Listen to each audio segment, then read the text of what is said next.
Assalamualaikum warahmatullahi wabarakatuh. Kita lanjutkan lagi dengan bagian kedua. Kali ini saya akan menjelaskan secara lebih detail tentang peran fisika dalam perkembangan peradaban manusia, utamanya melalui revolusi industri. Ya, jadi yang kita kenal telah berlangsung revolusi industri hingga saat ini sebanyak 4 kali. Revolusi industri 1.0 ya, revolusi industri pertama ini terjadi pertama kali di Inggris ya, sekitar tahun 17 sekian ya, 1750-an lah kira-kira ya. Di sini disebut mechanization era ya, jadi era mekanisasi. Jadi ketika sebelumnya untuk proses produksi menggunakan tenaga manusia atau tenaga hewan, maka sekarang tenaga manusia dan hewan tersebut ya bisa digantikan oleh mesin uap ya. Dan penggunaan mesin uap yang utama pada saat itu adalah untuk industri transportasi dan industri tekstil ya. Jadi industri transportasi semula kalau kapal ya harus didayung ya, tenaga manusia ya, itu kan capek ya. Kemudian daya jangkaunya sedikit ya. Dengan adanya pemahaman manusia tentang termodinamika ya, bahwa misalkan ada air kalau dipanaskan keluar uap ya. Kalau uap yang terjadi itu kita misalkan memasak air dalam panci, pancinya ditutup, kita panaskan, nanti kan lama-lama tutup pancinya akan terangkat gitu ya.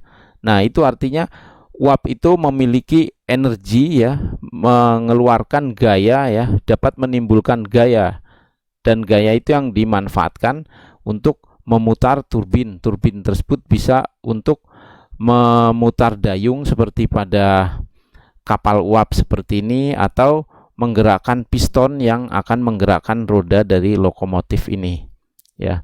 Jadi tokoh-tokoh revolusi industri 1 ini adalah tokoh-tokoh fisika utamanya yang bergerak di bidang termodinamika. Jadi revolusi industri 1.0 ini pada dasarnya basisnya hanya rumus fisika yang telah kalian pelajari dari SMP atau SMA ini ya. W sama dengan P delta V gitu ya.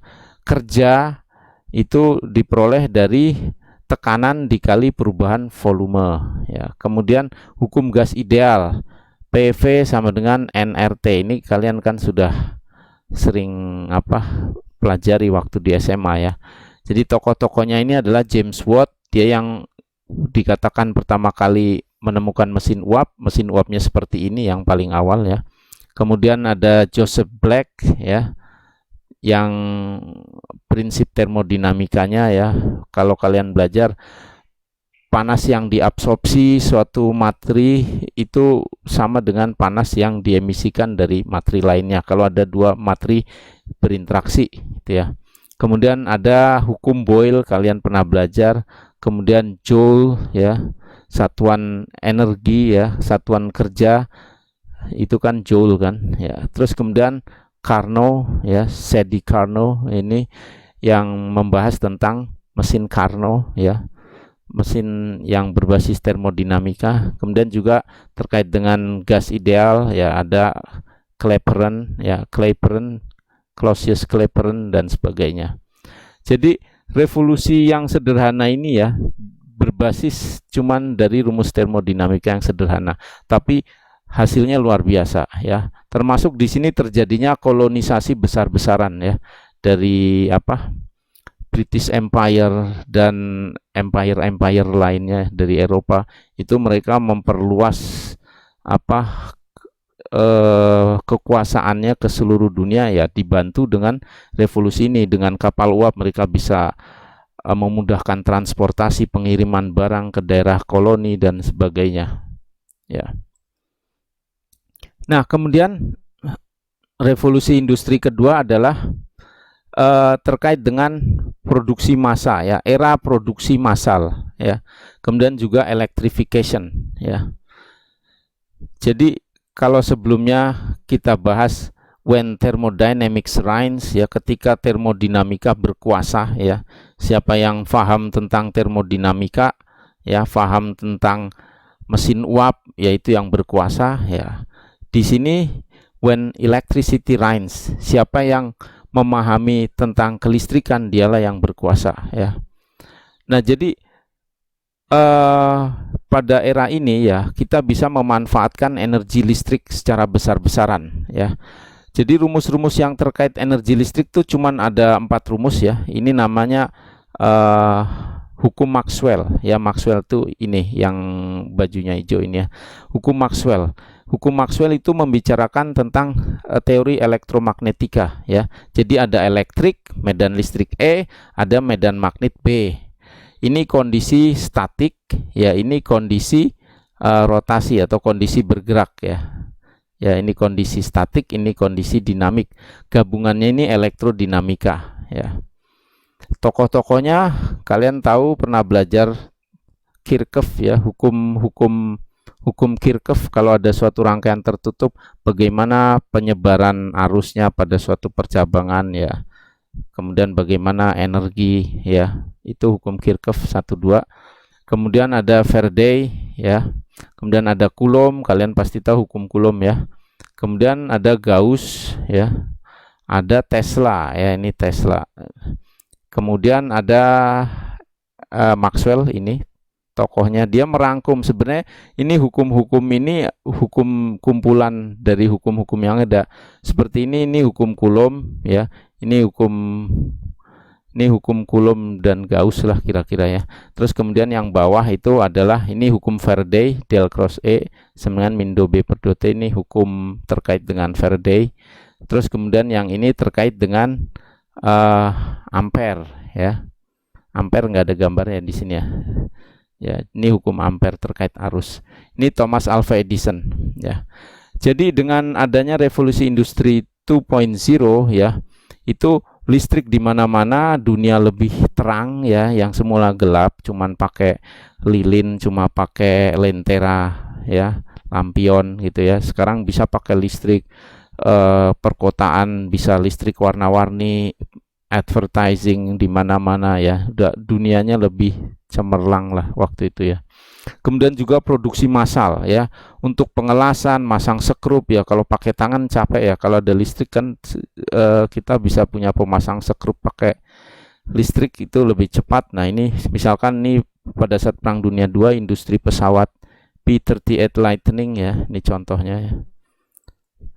Nah, kemudian yang berikutnya Industrial Revolution 3.0 ya, ini mengenai digitalisasi ya, era digitalisasi. Kalau di fisika kan era penerapan teknologi kuantum ya.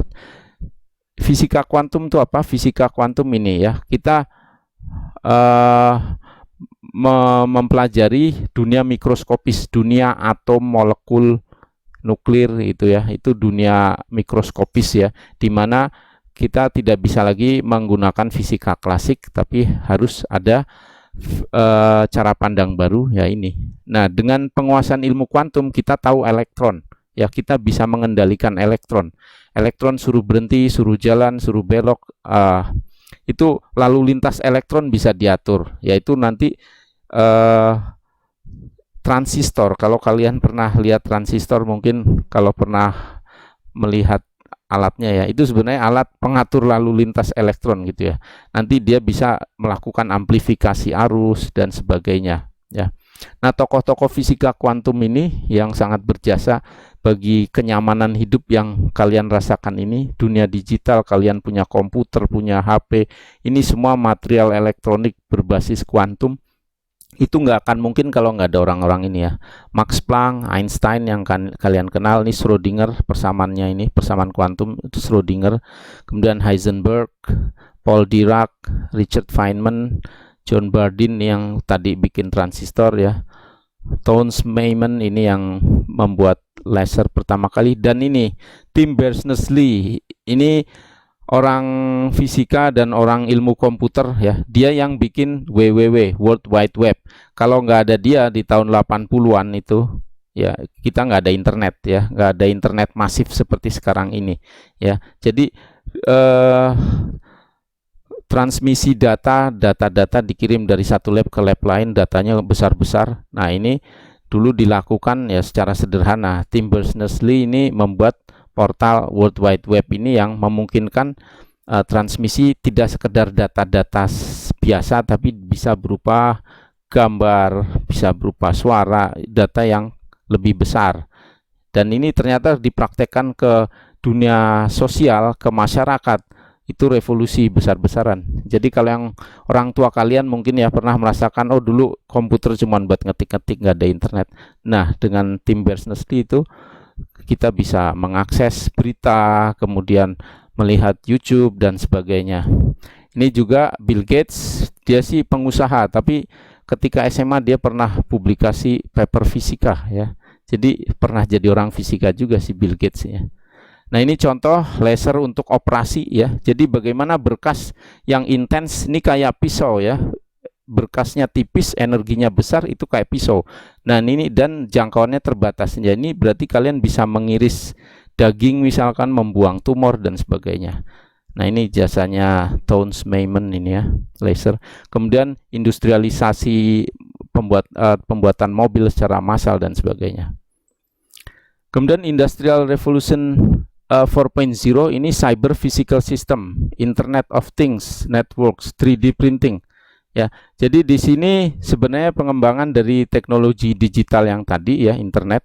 Tapi di sini yang paling penting fisikanya adalah ketika pengetahuan tentang fotonik ya.